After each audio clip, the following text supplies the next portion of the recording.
தமிழக மீனவர்கள் 13 பேர் கைது செய்யப்பட்டுள்ளனர்.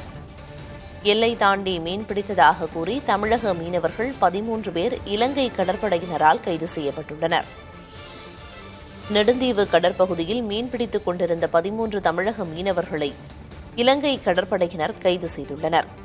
எல்லை தாண்டி மீன்பிடித்ததாக கூறி 13 தமிழக மீனவர்களை இலங்கை கடற்படையினர் கைது செய்துள்ளனர்.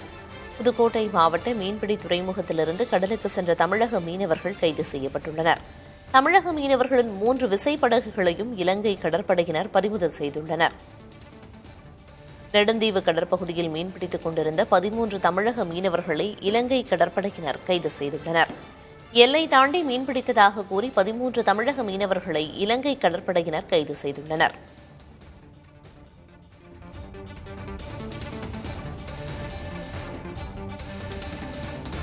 அண்மை செய்தியை பார்த்து வருகிறோம். தமிழகத்தைச் சேர்ந்த மீனவர்கள் 13 பேர் கைது செய்யப்பட்டுள்ளனர். இலங்கை கடற்படையினரால் எல்லை தாண்டி மீன்பிடித்ததாக கூறி 13 தமிழக மீனவர்கள் இலங்கை கடற்படையினரால் கைது செய்யப்பட்டுள்ளனர்.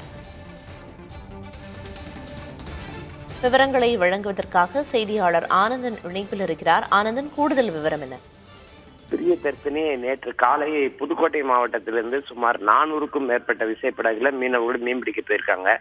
இவங்க இரவு பகுதியில மீன்பிடிச்சு விட்டு அதிகாலையில், அதாவது ஒரு 3 மணி அளவில் கரை திரும்பும் போது அந்த பகுதியில ரோந்து பணியில ஈடுபட்டிருந்த இலங்கை கடற்படையினர் 3 படகுகளையும் படகில் இருந்த 13 மீனவர்களையும் காங்கேசன் துறைமுக கடற்படை அருகே வைத்து கைது செய்ததாக தகவல் வெளியாயிருக்கு.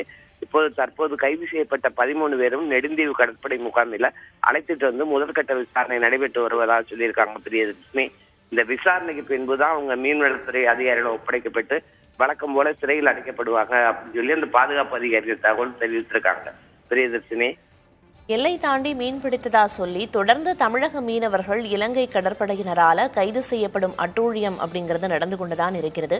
மத்திய மாநில அரசுகள் இந்த விஷயத்தை கருத்தில் கொண்டு ஒரு நிரந்தர தீர்வு எடுப்பாங்க அப்படின்னு எதிர்பார்க்கலாம். விவரங்களை வழங்கியதற்கு நன்றி ஆனந்தன்.